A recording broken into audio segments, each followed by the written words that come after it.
Alors, et bonjour à tous, c'est Traversin, des rétro-bourrins évidemment. Donc bienvenue dans cette nouvelle vidéo du spécial Traversin, un petit peu en réponse au spécial Récipient qu'il y avait eu.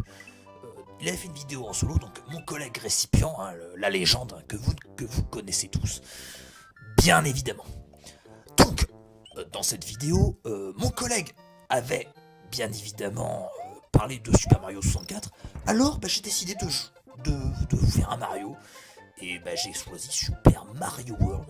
Alors bon, bien entendu, déjà on commence déjà à être dans la merde, parce que déjà Super Mario World, déjà, premièrement ça ne veut rien dire, Super Mario Monde ça ne veut rien dire, et deuxièmement ça n'a rien de super.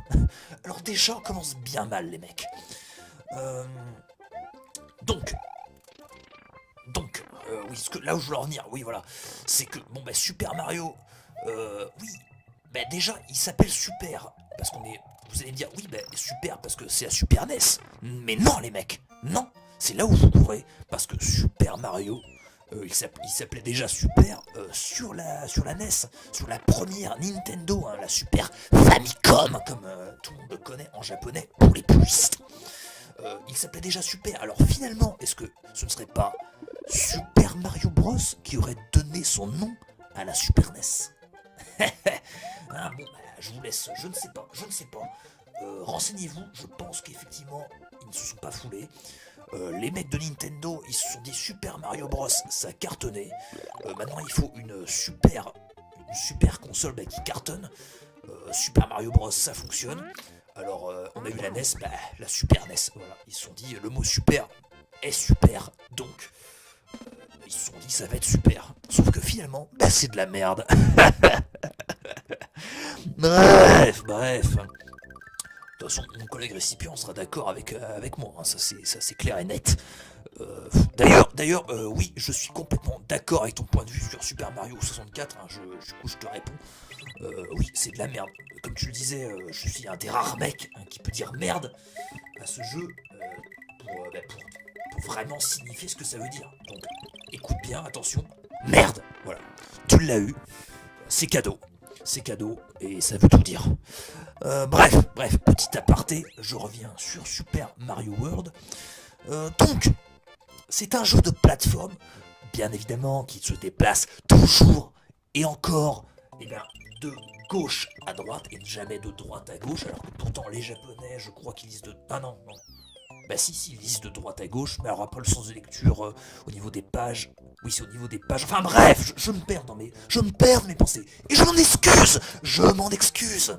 Alors, c'est un jeu en fait où c'est la première fois des Mario où en fait on peut incarner Yoshi. Parce qu'ils se sont dit, les mecs à l'époque, les gosses, ils ont adoré Super Mario, que moi j'appelle personnellement Super Mario. Ils adorent Super Mario, et en même temps les gosses aiment beaucoup tout ce qui est histoire de monstres, de dragons, donjons et dragons, et dinosaures. Alors ils se sont dit, c'est une bonne idée, pour gagner plus de fric, on va inclure un Mario qui est super, et en plus avec des dinosaures. Alors qu'est-ce qui s'est passé? Tous les tocards, comme moi d'ailleurs à l'époque, on s'est fait enculer et on a acheté le jeu. Et bien évidemment, Nintendo s'est enrichi par ma faute entre autres. Mais bon, voilà, comme tous les gosses de l'époque, j'ai été dupé. Et ça, bien évidemment, je peux pas renier que je me suis fait enculer sur ce coup-là. Ça c'est... c'est comme ça, c'est la dure loi des jeux vidéo. Bon, bien évidemment, je relativise. Ça ne reste qu'un jeu vidéo. Cependant, ce jeu reflète quand même la société actuelle, enfin de l'époque, parce que maintenant ça a quand même évidemment 1990. Ça remonte un peu, ça a quand même 27 ans. Parce que nous sommes à l'heure actuelle en 2017, bientôt en 2018, parce que nous sommes en décembre. D'ailleurs, je souhaite à tous ceux à qui je n'ai pas souhaité un joyeux Halloween en retard, et bientôt un joyeux Noël, bien évidemment. Bref, pour en revenir sur le jeu, nous avions aussi différents items qui se voulaient aussi originaux. Alors, nous avons toujours le champignon hallucinogène, la manite tue-mouche, qui soi-disant te fait grandir, mais en fait te rend malade dans la réalité, je vous déconseille d'essayer, pour au mieux avoir une grosse gastro, et au pire, de finir en séjour au cimetière, évidemment. Voilà, la manite tue mouche, qui ne tue pas que des mouches d'ailleurs. J'ai même envie de dire la manite qui vous fait tomber comme des mouches, plutôt. Vous voyez la nuance? Vous voyez où ce jeu pourrait être dangereux dans l'influence, hein. Bon, je vais peut-être un peu loin. Bref, en tout cas, ce jeu, il est relativement compliqué et facile. C'est pour ça que, à la fois, je l'ai réussi et que j'ai quand même galéré à le terminer, hein, c'est bien évidemment. Voilà, donc tous les items, on trouve le champignon hallucinogène qui nous fait grandir, enfin pas hallucinogène, mais on va dire plutôt vénéneux, le champignon vénéneux. C'est ça qu'il faut insister. Et la fleur de lys orange qui n'est pas blanche. Orange, pourquoi pas, bon, ils ont voulu se donner un style. Et voilà, qui apparemment te fait cracher le feu. Donc en fait, Mario, dans ce jeu, est à la fois un pompier, mais en plus, il est pompier. Voilà, donc en incarnant les couleurs blanches et rouges qui rappelleront la Pologne, alors que pourtant Mario est italien, je vous le rappelle. D'ailleurs, la seule lopette bleue et rouge qui signifie en fait les couleurs de la France, enfin de Paris, hein, voilà, comme bleu et rouge, voilà, ça va complètement. Enfin, c'est complètement à l'envers. Moi, à la limite, j'aurais. Si vraiment Mario et son frère Luigi, qui est aussi jouable dans ce jeu, j'aurais fait plutôt un mix des deux, rouge et vert, et un peu blanc pour faire les couleurs de l'Italie. Vert, blanc, rouge. Donc complètement illogique. Ça se veut italien, pourtant ça ne mange même pas de pizza, il n'y a même pas de pâtes, il n'y a rien à bouffer, hormis des champignons dégueulasses et puis des fleurs. Bon voilà, la fleur qui a remplacé le raton laveur dans les Mario Bros. Bon, voilà.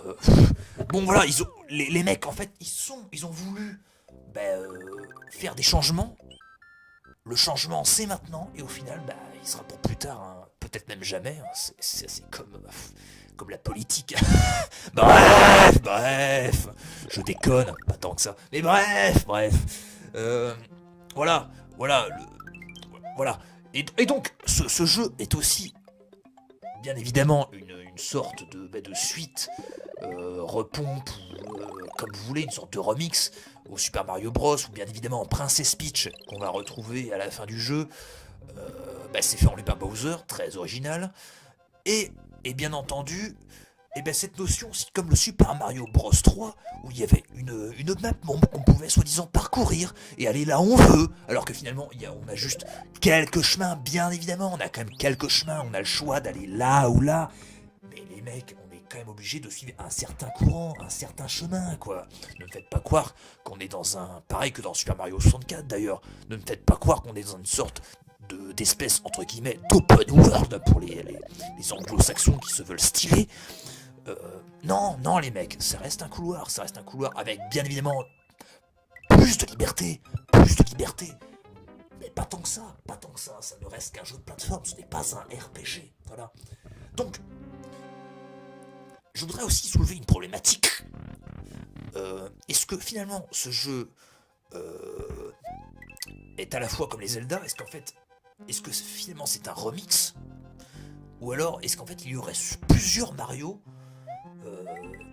et plusieurs Peach et plusieurs Luigi? Est-ce que vous voyez où je veux en venir? Comme les Zelda où il y avait finalement il y a plusieurs Link, plusieurs Zelda, parce qu'en fait aucun Zelda ne se suit, ou pratiquement aucun, enfin il y a toujours des incohérences. Et finalement, est-ce que ce ne serait pas une version différente de Mario Bros? Est-ce que ce ne serait pas finalement un remake avant-première? Une sorte de spin-off, enfin, comme vous voulez. Vous savez parfaitement qu'à l'heure actuelle, c'est la mode de tout ce qui est spin-off dans les films, tout ce qui est Avengers, on fait des repompes. Parce que voilà, les mecs ne savent plus quoi inventer. Il y a eu 15 000 King Kong, ils en ont refait un autre. Oh pardon, ils ont changé le nom, ils ont marqué Kong à la place et ils ont enlevé le King. Voilà, pour se donner encore une originalité pseudo-originale, si je puis dire.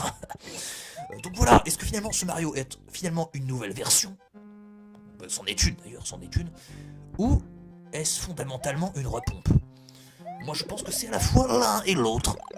Mais aussi ni l'un ni l'autre en fait. Vous voyez ce que je veux dire? Une sorte de paradoxe. Paradoxal en fait. Voilà, on a refait un jeu pour en refaire un, tout ça pour le fric. Voilà. Donc là aussi, encore une incohérence. Je trouve que finalement le premier boss, qui s'appelle Iggy Koopa, peut-être une référence à Iggy Pop, je ne sais pas, en tout cas ça ne pop pas, enfin ça dépend quand vous voyez. Et ben, c'est un des boss finalement qui est presque l'un des plus durs. Et ouais, le numéro 1 qui est... Enfin, c'est pas que c'est le plus dur, mais en fait c'est le plus dur en fait. J'adore dire de la merde, mais bon, de toute façon comme ce jeu c'est de la merde, et ben... D'ailleurs je pourrais encore développer, mais comme finalement... D'ailleurs oui je vais développer. Enfin non en fait je vais pas développer parce que j'ai la flemme, et puis que de toute façon je fais ce que je veux, c'est ma vidéo après tout. Alors vous allez dire oui ce mec n'a aucun argument, mais en même temps pourquoi j'aurais des arguments? Pourquoi j'aurais des arguments à dire que ce jeu c'est de la merde? Les fesses sont là. Les fesses sont là, je veux dire, je n'ai aucun argument à vous donner de plus. Hormis tout ce qui est là, je vous en ai déjà donné suffisamment. Enfin, pour moi c'est suffisant pour dire que ce jeu c'est de la merde. Non mais clairement. Clairement les mecs. Non mais voilà. Les mecs et les nanas d'ailleurs, tout le monde, j'inclus tout le monde. Les gosses, votre chien, votre chat, tout le monde. Voilà, ce jeu, je vous le dis à tous, c'est de la merde. C'est finalement aucune originalité. Alors bien sûr, nous avions une cape pour voler qui a remplacé, là aussi, le raton laveur en fait. En fait, la cape, non, le raton laveur a été remplacé par la cape et par la fleur, voilà.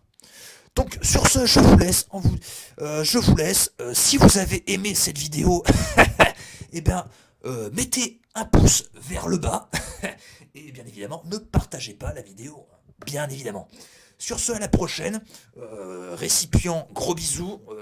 On se retrouvera bientôt pour un test ensemble. Très bientôt, j'espère. Donc, on se retrouvera tous les deux pour un test solo à deux. Voilà, on verra. Et sur ce, je vous dis bisous tout le monde. À la prochaine.